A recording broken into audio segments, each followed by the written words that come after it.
Yeah, it is. Mhm.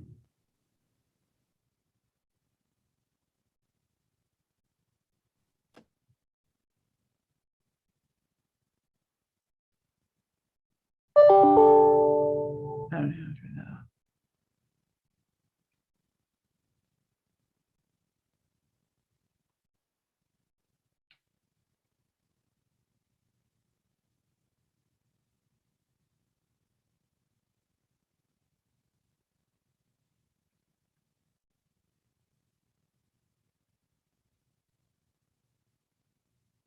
Hi there, and welcome to the Business Acceleration 2.0. We're going to do this morning a little bit different than we normally do. We're not in the studio this morning. We're actually out on site. We're going to bring to you one of our favorite top-rated speakers that we've had as a guest on the Business Acceleration 2.0. But before we go there, I'm going to just cover a little bit of housekeeping. For those of you that are tuning in, if you have questions about GLO, be sure and put them up in chat, and then someone from GLO or myself will get your question answered. This program, Business Acceleration 2.0, is brought to you by the Global Leaders Organization and by the Business Finishing School. So Business Finishing School is an online program that prepares you as an entrepreneur to get your company profitable, sustainable, scalable, and if you're interested, saleable. It could go as long as a 4-year program, as quick as 4 months, depending on how quickly you want to go through the program. Most people that have taken this that already have an MBA say they learn more in this program than they've ever learned before in their typical graduate MBA. And then GLO, the Global Leaders Organization, it's a membership organization that's made up of entrepreneurs and made for the entrepreneur. It's based on 4 different pillars. It's based on community, because as an entrepreneur, you should not be doing this alone. It's based on commerce, because as an entrepreneur, you're looking to grow your business and we want to help you through transactions. It's based on capital, because as an entrepreneur, the number one reason why businesses fail is a lack of access to capital. And the final thing is based on content, our 4 C's. Today, you're going to experience a little bit of that content. We bring content every week to all of our members at the level you're watching right now, the digital component, and then also at the local level with our chapters. So if you're interested in becoming a member of a chapter, look to see on the GLO website where we've got chapters set up. If we don't have a chapter in your city, we actually have a virtual chapter that you could meet other individuals, other entrepreneurs, successful business leaders, and start developing a relationship, because there's nothing better than having like-minded, smart entrepreneurs all in one room. Okay, so we're going to jump in. And after this program, we're going to carry on the conversation tomorrow at 10 a.m. Central Time with Sia and Aaron on the After GLO show.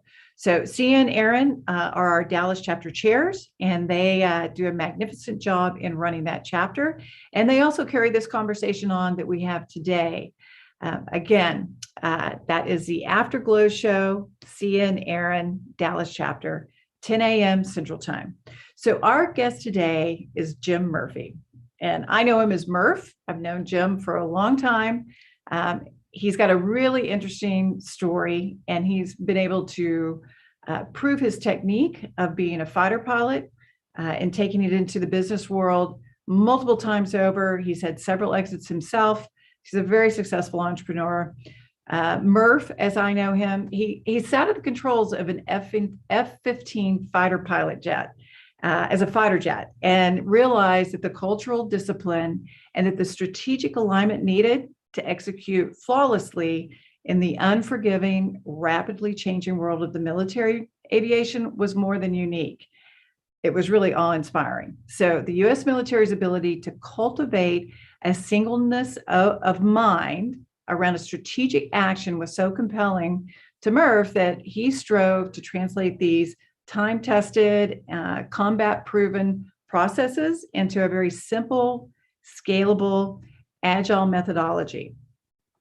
And the result was flawless execution. It's a proprietary framework that enables organizations just like yours to effectively leverage team experience, lessons learned, and a structured planning process to achieve new levels of success. So in 1996, that's when I met Murph, when he was just starting out. He started Afterburners, and he went out to share the message of flawless execution with organizations all over the world. And today, 20 years later, he's now been in front of and proven this technique with more than 1.7 million professionals have now experienced the flawless execution and the power of it. So without further ado, let's get right into his program. So Murph, take it away. Grow and accelerate businesses. Over 2.1 million business leaders have gone through his trainings with this company, Afterburner, and his other companies that he'll touch on. But we've brought him here today to talk to us about how we can accelerate our business. And that's not going to happen from me, it's going to happen from Murph. All right, thank you very much. Thank you for that introduction. Well, it's great to be here, the Microsoft Lessons in Leadership GLO. Thank you very much. First of all, how many entrepreneurs do we have sitting here in this audience? Okay, quite a few. How many of you are in early stage, just past startup, let's say our startup? 1, 2, how many of you are mid-stage? And is anybody eyeing an exit somewhere or would like to eye an exit in a relatively reasonable time frame? Okay, so we have the full spectrum here today, which is pretty exciting. I think I can speak to all of these spectrums, and I've spent my life working with large corporations through this company, Afterburner. And I'm going to tell you a little bit more about that. But today is not really an Afterburner keynote. I really kind of just want to tell you my story on how I got started, how the idea came about, then what I did with the idea and how I've scaled it, and I'm still in business 24 years and going strong. So not many entrepreneurs can say that. I've also been able to leverage that to start other businesses that have been in various stages. Just exited one of them with my wife back in November, pretty large healthcare firm that we started just 9 years ago.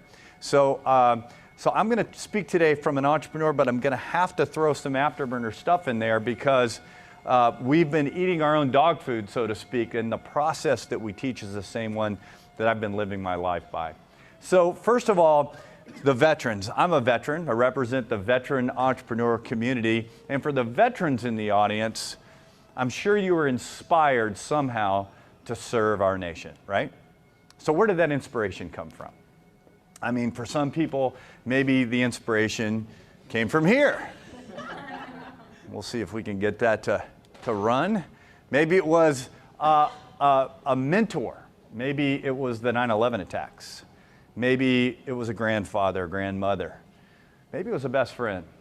Or maybe you just wanted to do something different in life. But whatever it was, I know you've got a great transition story from going from the military to what you're doing now. And those stories are important because those stories make who we are today and probably reflect a lot about the businesses that you run. So I'm going to tell you a little bit about my transition story. And it kind of goes like this: farm boy to fighter pilot to CEO. You see, I was raised on a farm in central Kentucky, and my dad was an entrepreneur. He started selling World Book encyclopedias door to door, then went on to work for IBM selling typewriters and then facsimiles and copy machines. But my mom was a farmer. So every night at the dinner table, our conversations went a little like this: Jimmy, it's going to get cold tonight. The water buckets might freeze. We need to make sure the horses and the cattle have good water tomorrow morning. So you need to get up early and break the ice. Or my dad was talking about pipelines, conversion rates, and how to close, how to drive business, how to create a brand. So it was an unusual environment in rural America that I grew up in. So I think that had a lot to do with what happened later on in life. But I was a gifted athlete. I played Division I athletics and wanted to become a professional baseball player. And I played in the SEC and didn't get drafted, which was a tragedy for me, big life lesson, but I really didn't have a plan. So I went to work for my dad's company, selling copiers to rural companies throughout Kentucky. I learned a lot about closing and rejection and communication, but I met a fighter pilot about a year and a half later who inspired me to do something different. Here's somebody doing something not everybody could do. Remember, I wanted to be a professional athlete. Here's somebody serving at the highest level. Grew up in the South, patriotism. I wanted to serve. And here's somebody that was working with an ethos, a discipline that I missed in my athletic days. So I said, I'm going to look into this. Nobody in my family had ever been in the military before. But I begged, borrowed, and stealed and was able to get into the Air Force, and lo and behold, found myself in pilot training. And that's a long story with a lot of washout rates and a lot of competition, but let me just tell you that 16 months after I left the farm, I'm climbing up the ladder in the most sophisticated jet on Earth at the time, the F-15 Eagle, and I'm going to go fly it. How in the world does a guy like me from Shelby County, Kentucky, get in this seat? $50 million supersonic all-weather fighter representing the United States Air Force. I couldn't believe it. I said, 16 months ago, I didn't even know what an airplane looked like, almost. And now look what I'm doing. So it struck me. I said, gosh, I went through a human process that the Air Force, Navy, Marines, and the Army probably can't even articulate themselves about their elite teams. And it's about performance, individual, team, and organizational performance. And although the military can tell you about their technology and their deployments and their people, not much is written about this cool process, this human performance process. And if I would have had this when I was an athlete or selling copiers, I think I would have done a lot better. So I said, I'm going to study this and one day turn it into a business. So I cold-called the Home Depot because I read in the Wall Street Journal while I was flying in my squadron and at Dobbins Air Force Base in Atlanta, Georgia, that Home Depot was going to go from 300 stores to 2,000 stores and go public. And I said, somebody in the headquarters building has a problem. Scale. How are they going to do this? There's 300 stores, 300 store managers, 5 departments in each store. Each store has their own P&L. It's their own company. How are they going to take every assistant manager, that's 1,500, and double that, quadruple it? How are they going to do it? So I was lucky enough to talk to the gentleman who had that problem, and I said, I can help solve that for you. And he kind of laughed. I was in my flight suit. I just finished flying a mission. I said, I represent an organization that knows how to do this exactly, with a diverse, inclusive workforce that's probably under the age of 25 and mostly high school educated. And I think I can teach the Home Depot how to use this. So he gave me a shot. And the rest is kind of history. They became America's most admired retailer. We ended up on the front page of the marketplace, the Wall Street Journal. Fighter pilots teach Home Depot how to become the most admired retailer. So then everybody started calling, and the business really took off. Since then, our team represents every military elite unit basically out there. We're turned consultants, speakers, and trainers and facilitators. And now we speak in 26 different countries. We have offices globally. We're made up of elite military professionals. We're considered thought leaders. We teach our process at MIT and Harvard. And we put, like you heard earlier, over 2 million people through our programs. But most importantly, these are the kind of companies that we get to work with every day. I mean, these brands have big problems and challenges similar to the ones that we have. And they're today's challenges. So I get to work with some of the top CEOs, the ones we read about in Fortune magazine, and I get to help them identify and close execution gaps. Well, when you do that for 23, 24 years, you start seeing some patterns that can help your own business grow. So it's been a really cool journey. And I'll tell you, it's been great because it's enabled myself and my family to prosper, just like many of you as entrepreneurs. So there's my bio, Air Force fighter pilot, a lot of books, 9 times Inc. 500, 5,000 entrepreneur, Forbes small giant, blah, blah, blah, blah, blah, blah, blah, blah, blah. But just like you, what does that really mean? Does that mean I'm going to be successful tomorrow? Does that mean Afterburner is going to be successful tomorrow? Here's one thing I've learned. You and your, let's say your company's continued trajectory and success is absolutely not guaranteed. That's what I've learned being an entrepreneur. Tomorrow is a new day, and it's just as challenging as yesterday, or maybe more. You've heard about the complexity theory. So here's kind of the way a business works, and most of you know this story really well as an entrepreneur. When I first started Afterburner, I had this great idea: apply military tactics and techniques, processes to businesses to help them accelerate performance. Kind of a cool idea, but it took a lot of hustle, desire, and energy to get other people to buy in on it. Entrepreneurs are shaking their heads. Yeah, I'm right there right now. I'm hustling. I'm doing everything. I'm payroll. I'm hiring. I'm doing most of the product development, the SKUs. I'm picking everything out. Hustle, hustle, hustle, hustle, hustle. But you can only hustle for so long. If you're going to truly scale the business and sustain it, it's going to take more. And you know what? Here's what I also learned. I don't care how great your brand is or your product or your business, all of them eventually transition. Look at the S&P 500, they eventually all die unless you have a great revitalization of a product or yourself or your company and you keep on going, and that's what great brands do. Or maybe you're lucky enough to get out. And wouldn't we love to get out when your business is trending right here? So that's kind of the way a business works. But this hustle part is really important because as entrepreneurs, we believe a lot of times that's our main role in life. And if you're really going to take your business to the next level, it's not about hustling more. It truly is about alignment. I want you to think about that. Alignment. Aligning people, processes, technology into the right things. Well, what are the right things? I don't know. You're the entrepreneur. You're supposed to figure that out. But this alignment is key. Now, why is it so hard for entrepreneurs to align all the time? For 24 years, I've been painting the same picture to the market and to my employees. Do you ever feel like you repeat yourself over and over and over again? And don't you get tired of repeating the same things? You can't stop. Because when you stop repeating, when you stop talking about the details of the future, you stop what? Aligning, force multiplying, replicating. So this alignment is really, really important. Now, here's another thing I know. Entrepreneurs get successful and things change. And the principles, the foundations that made that entrepreneur great and the company great sometimes start to fall apart.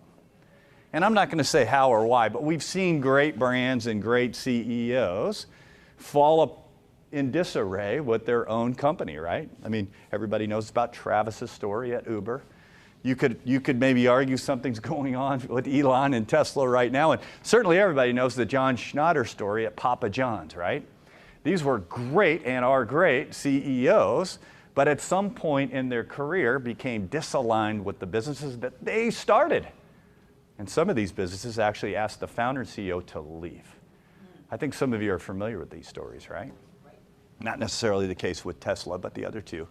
So what I want you to understand, this alignment's a key, but it's hard to align because we're so tactically focused. So if you're an entrepreneur, I want you to imagine that these arrows represent your employees. And here's what I know about you. You're passionate about your product, your service, your company, and so are your employees, right? And you handpick your employees. They're excited like you are. So imagine that each and every one of these employees had a rope tied around them. One end is tied to the employee. The other end of the rope is tied to your company. Despite everybody's individual best efforts, their desire, their hustle, which direction overall is this company going? In no particular direction, right? It's staying basically the same. This is the way most public companies that I work with operate every single quarter. Now, why do they keep going? Because one of those arrows is a little bit bigger than the others and they get a 3 to 5% bump. Everybody's happy and we move on and keep doing the same thing. But as entrepreneurs, we don't want a 3 to 5% bump to satisfy the market. We want 20, 30, 40, 50, 100% incremental increases. The only way to do that is have a strategically aligned company. These are the same individuals, but these individuals are executing today, not based on what they think you want as the entrepreneur. Remember, you got tired of repeating yourself? But they're executing today with a clear, compelling, high-definition destination of what finished looks like. Because you and your leadership team constantly reinforce the details of the future. So notice how these arrows aren't all in a 44.5 degree right-hand echelon turn, because we need individual creativity, collaboration to execute, but we're all at least going in the Northeast sector. What kind of team do you want to be on?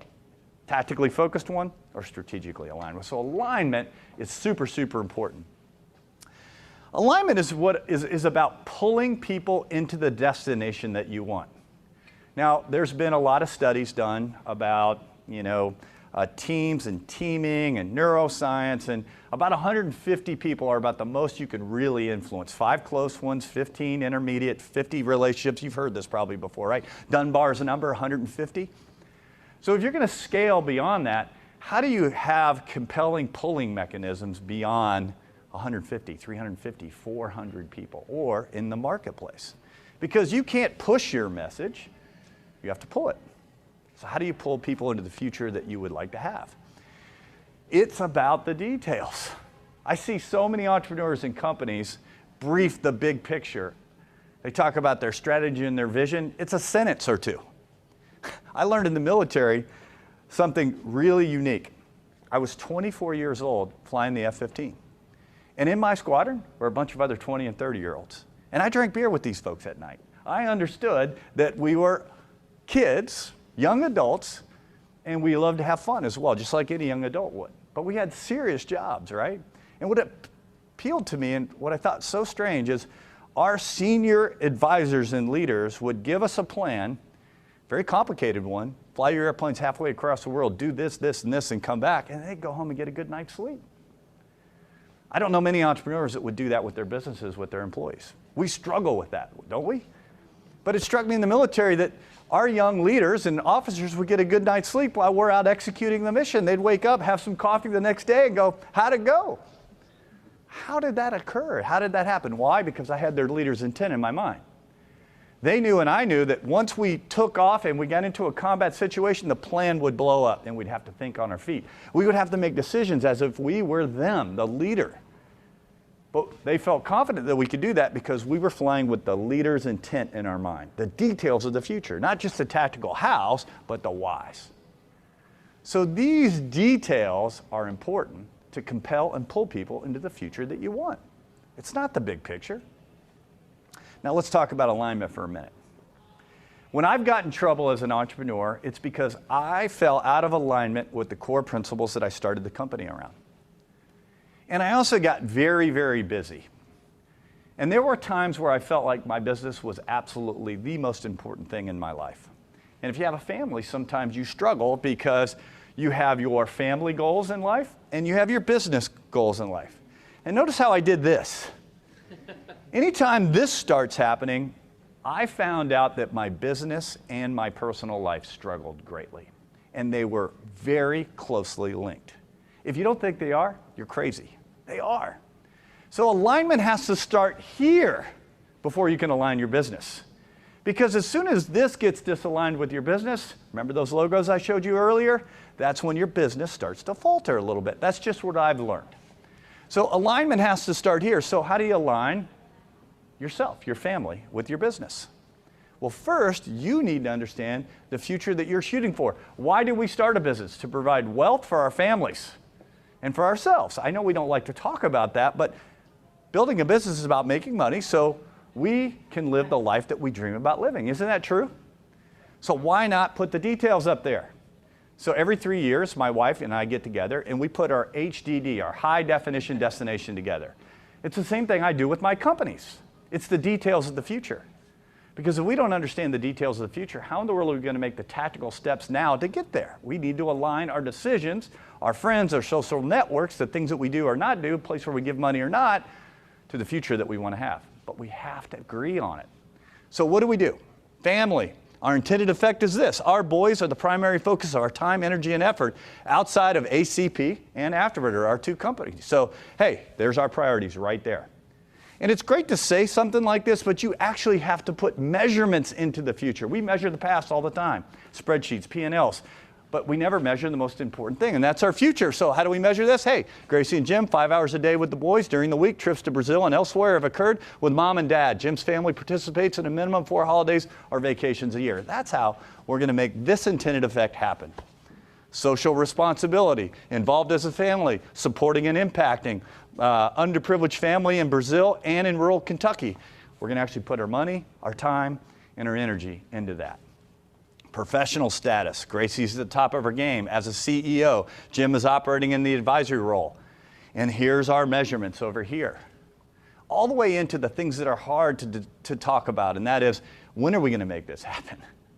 You can't go too far in the future because then it's not close enough to be urgent, but it can't be too close because it's tactical versus strategic.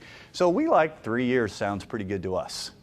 Here are some other things. Financial. Where do we want to be financially? I blanked some of that out. Lifestyle. Gracie and Jim work out daily. That's important to us. And we're exposing the boys to other cultures. Here's how we're going to do that.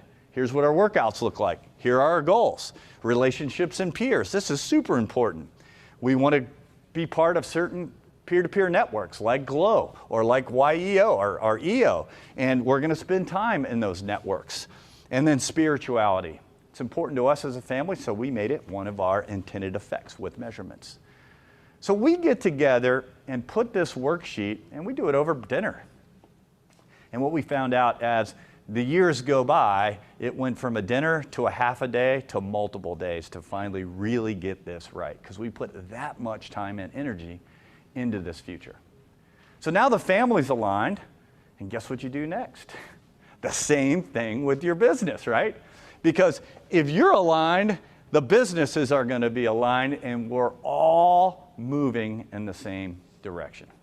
You stay aligned with your business. Now, HDD, how do we build one in business? We do this all the time at Afterburner. I'm not going to give you a lecture, but it's about the details of the future. So 3 years down the road, what's the finances look like? The intended effect. What are the measurements? Structure. What kind of structure do you want to have? Maybe you're going to have a completely different structure than you have now because financially you're in a different place. Human capital. I know what human capital has gotten you to where you are now, but in order to get to this new place, it maybe has to shift. Entrepreneurship, innovation, collaboration. I mean, I'd like to see at least 8 to 12 of these things with their intended effects and measurements around your business. What brand? What does your brand stand for 3 years from now versus what it stands for now? What companies are going to be in or not be in? This is all very important stuff to do. At Afterburner, we have one. ACP, we have one. And this is a large part of the work that I do with NFL teams, with large corporations around the world. It starts with the HDD, the high definition destination. So that's the pulling mechanism. Let's talk about executing, because it's one thing to know where we are going to go in the future. It's another thing to actually do it in today's complex environment. So here's what I've learned as a fighter pilot. Scalability is about processes, it's about frameworks, and it's certainly about people. So at Afterburner, we put together a model called the Flawless Execution Model. It has 3 basic components: purpose, process, and platform. Purpose, we've been talking about it. What is pulling the team into the future? It starts with the HDD, the details of the future, and then that will determine what the strategy is. And what is the strategy? The 4 or 5 things that we have to influence to get to our HDD. If you have a HDD with enough details, the strategy becomes much cleaner and clearer. And guess what? When you communicate that to an entire enterprise outside of Dunbar's number, you have leader's intent, even in a large organization like Microsoft. Now, you can't pull this purpose off without a platform. And I learned this in the military, standard operating procedures. What did that allow us to do? Force, multiply, and scale.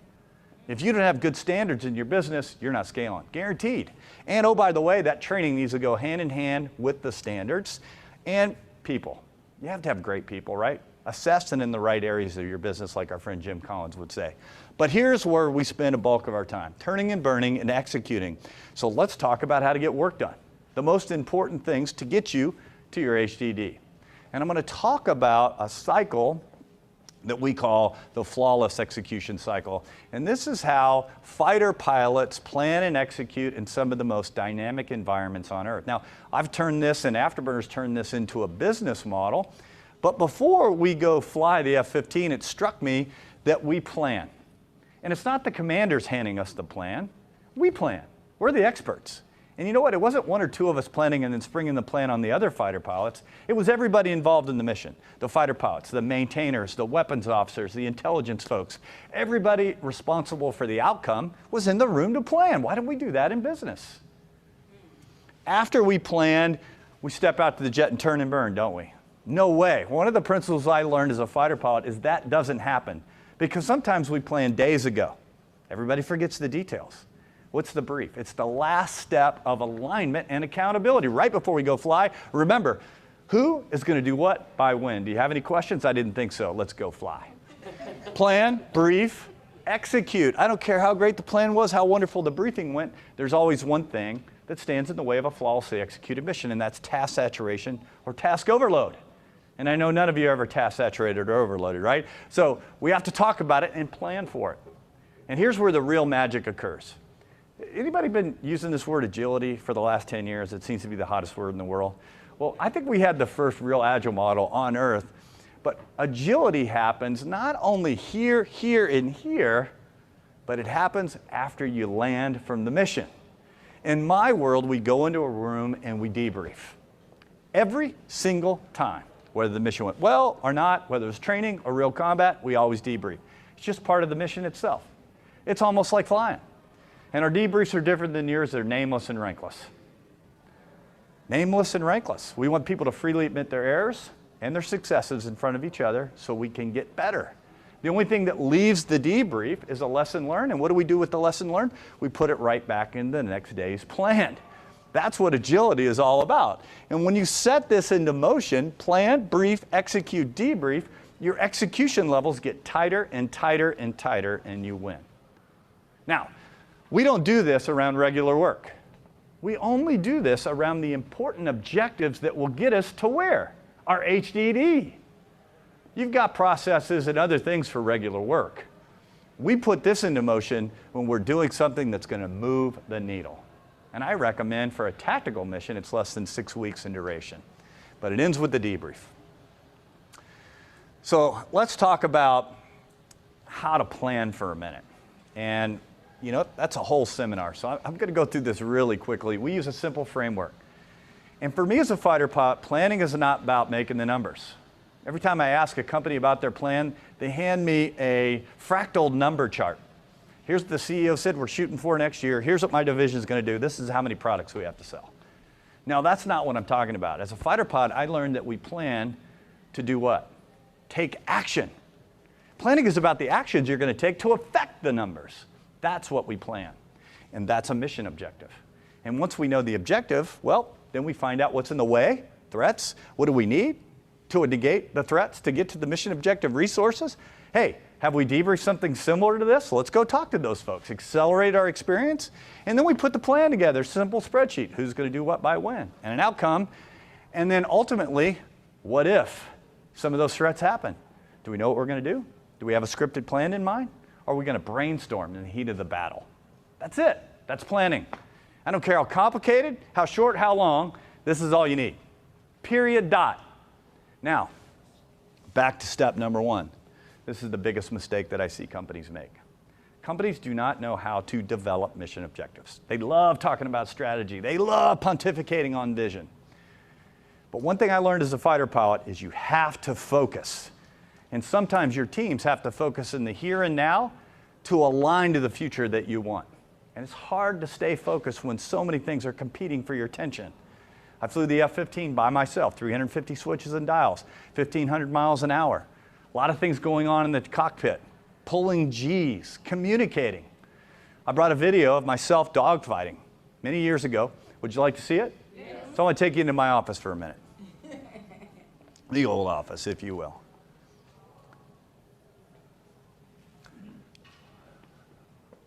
Let's see. I thought I was. There we go. Get the audio up, please. There we go.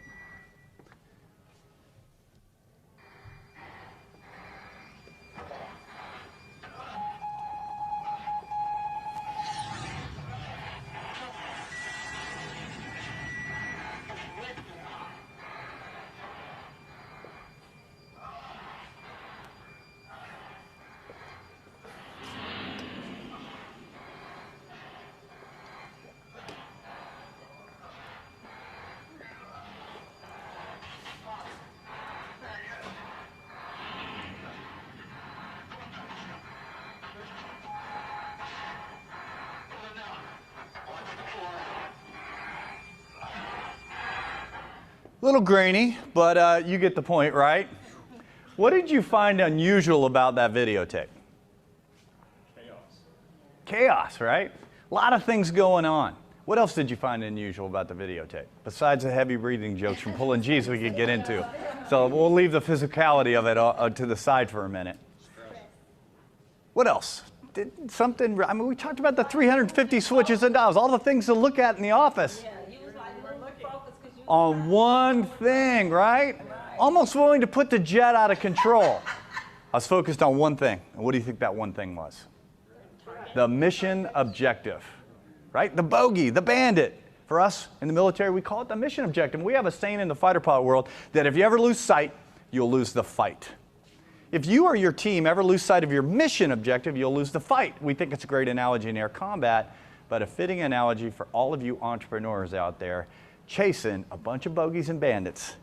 when your team should be focused on the right things to get you to your HDD.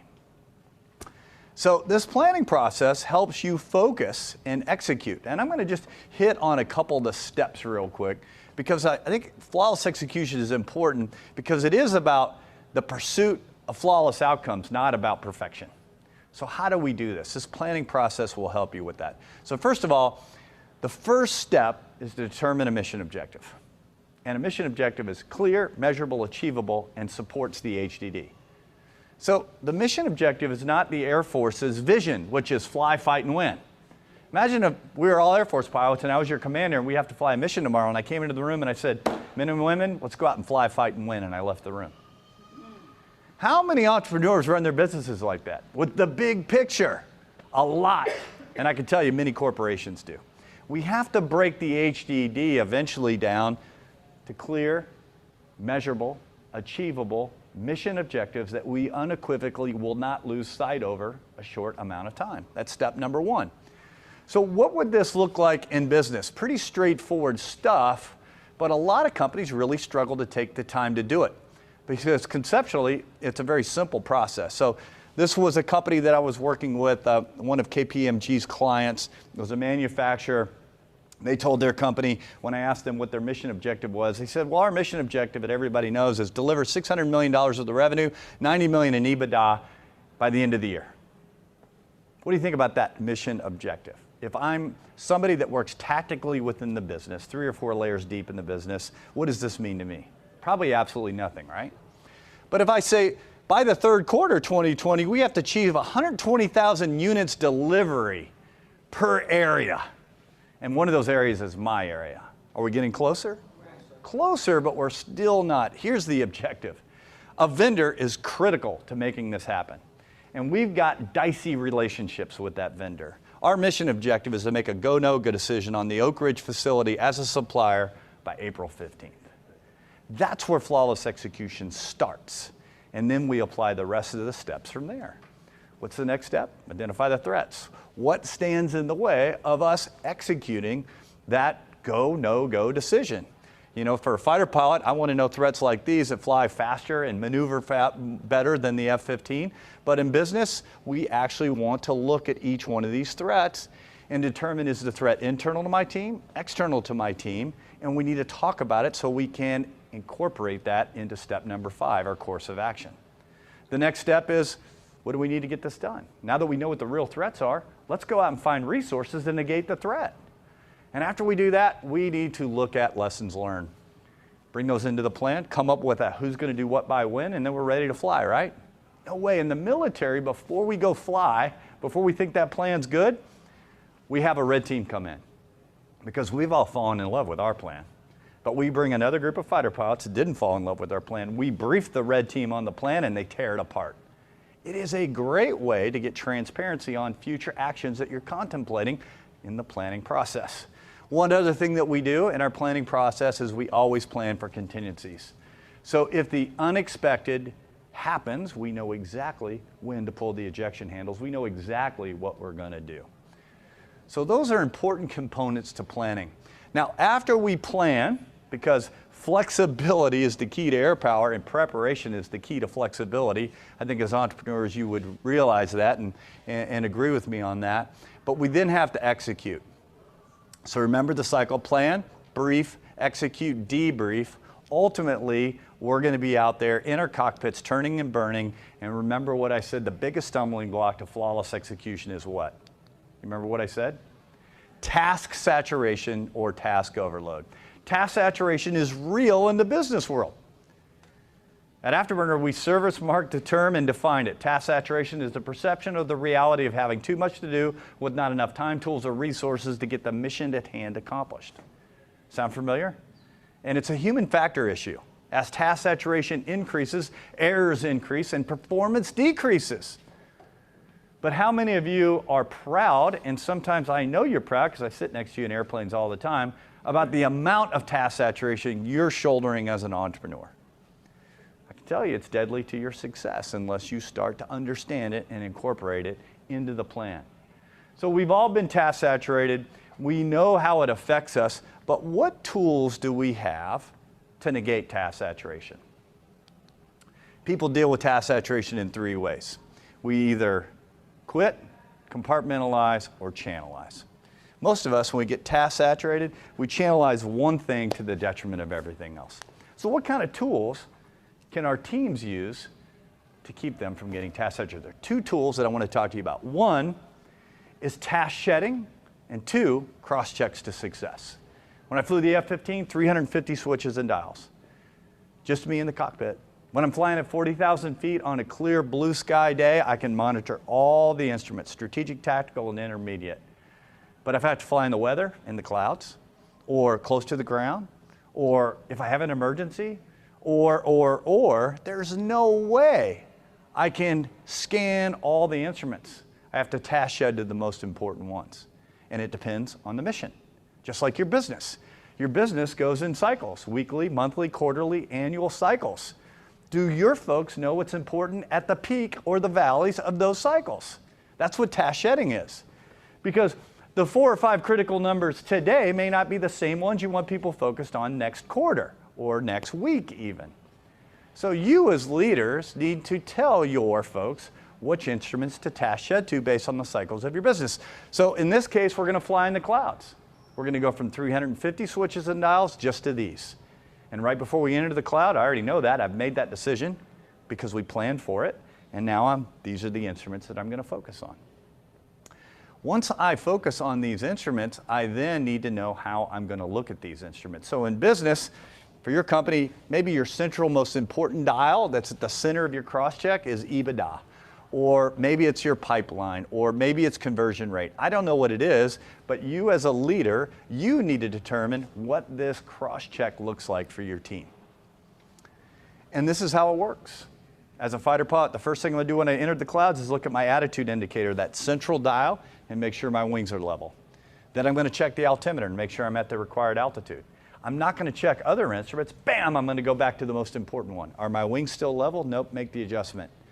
Heading indicator, attitude indicator. Airspeed indicator, attitude indicator. A hub and spoke cross-check. This is what your team should do as well. A great tool to eliminate task saturation. Plan, brief, execute. It's pretty simple. As entrepreneurs, I know we have short attention spans. I know I've been going a little bit here. Let's try that one more time. Plan, brief, execute, debrief. Why did I put you through that? Because nobody does it. Honestly. Do you do it in your businesses? No, the only reason you do it is if you've had a train wreck or you've done something really well and you want to celebrate and pat yourself on the back, right? Debriefing needs to be part of the DNA of the important missions that you plan, brief, and execute. And when you debrief, you need to make sure that you have a psychologically safe environment. Because as the entrepreneur, as the boss, nobody's going to admit their mistake in front of you. So the only way you're going to create this safety zone when you're debriefing is first admit your errors in front of your team. Let them know that it's okay. Let them know that during the debrief, we're only going to debrief the mission that was planned and briefed, not all the other business of the day. And the point of the debriefing is to come out with a lesson learned, a pivot, a best practice that we can roll right back into another plan. You know, many of you have probably seen the Air Force Thunderbirds or the Navy Blue Angels fly in air shows. Have you seen that? Flawless execution, right? A lot of precision. What do you think the turnover rate in these teams are, year to year? And then you could tell me what yours is in your company. 0. No, turnover rate's super high. Yeah, it's over 65% and in between seasons. And now I'm talking about the maintainers and everybody, including the pilots, but very high turnover rate. And this is also a very young team as well. So imagine that kind of turnover rate in your business. So how in the world can they execute at these levels? Do you think they debrief after every one of their 200 plus air shows they fly, which they consider a routine procedure at the end of the year? Every single time. Pilots do it, the maintainers do it, everybody on the team. Debriefing is the key to accelerating performance for everyone, and this is the key to the success of the flawless execution model. So debriefing, it's not who's right, it's what's right, and that's why we do it. So we're in the home stretch. Plan, brief, execute, debrief. That's the cycle. What I'd like for you to do right now is if you have a device, a phone, I'd love for you to go to this link There's a couple questions that we'd like to ask you about the way you pursue excellence in your business. It'll only take you a few seconds to do it. We'll also send you the details of the flawless execution model if you do that. And we're gathering some of this data for a new book that we're going to be publishing on execution. So I'll put this up here real quick. Just go to your phone, type in bit.ly/GLO 1107. I'll give you a few seconds to do that.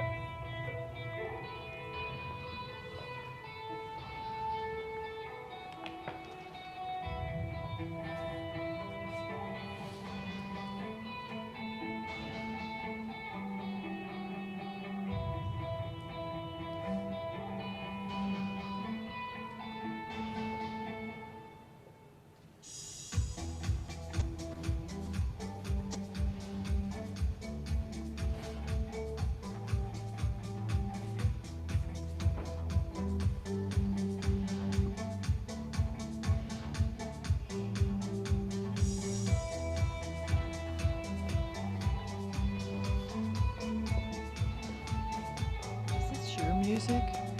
Yeah, Okay. it's not supposed to be that loud, but. Okay, so you have that right now, and let's wrap this up real quick. So I told you a little bit about my own personal entrepreneurial journey, but more, it's about the framework and the thought process around flawless execution, which is not about perfection, but it's about the consistent pursuit of flawless outcomes. And I believe that's what flawless execution is all about. And that's what I've been attempting to do as an entrepreneur. And the debrief aspect is really where the agility comes in. So hopefully I've shared a few things with you that will help your business grow, sustain, force multiply, and maybe ultimately exit. Plan, brief, execute, debrief, and you certainly will win. So here's how to connect with me. I'd love for you to connect with me on LinkedIn. James D. Murphy on LinkedIn, or Flawless Execution on LinkedIn is the best way to get a hold of me, or go to the GLO website. So in closing, I'd like to wish each and every one of you happy hunting, and I hope that you and your companies go out and kick ass and take names. Thank you very much. Have a great day.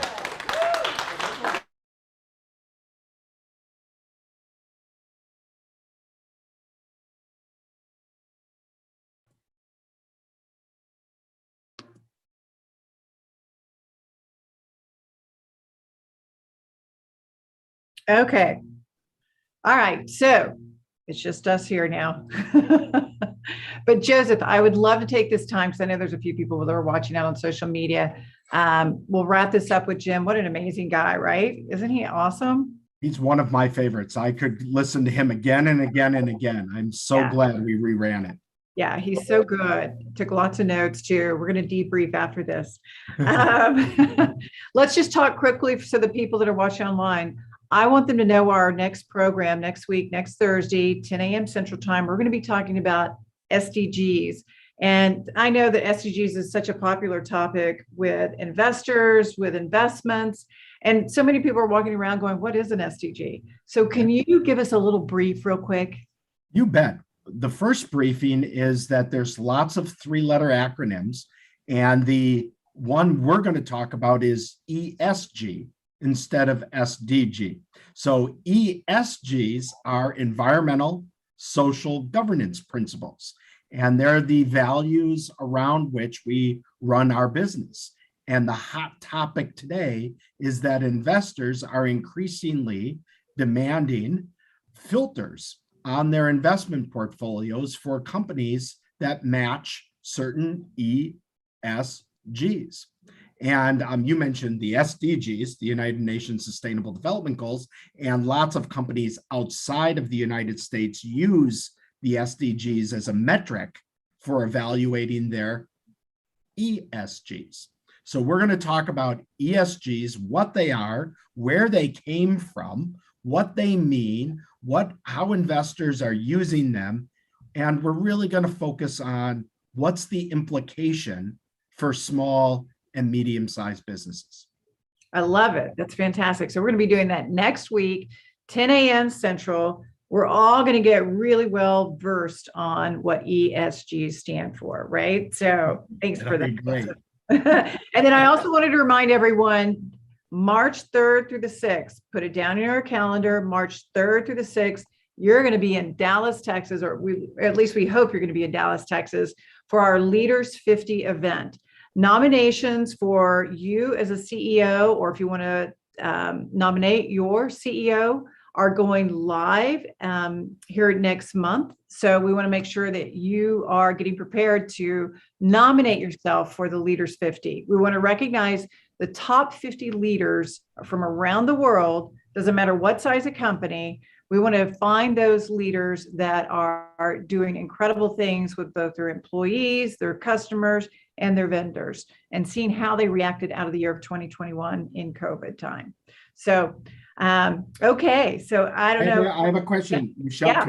will we be able to nominate you? Will that be appropriate? Or that will not be appropriate, and I don't think I would even qualify compared to some of the stuff that we've been looking at. So the criteria is really, it's pretty stiff, and the people that have been coming in that have been nominated are unbelievable. So we're excited. It's going to be a great event. We're going to have lots of different great speakers there talking about everything from leadership to pitches. We'll have Kevin Harrington there actually talking about what makes a great pitch. Kevin Harrington from Shark Tank.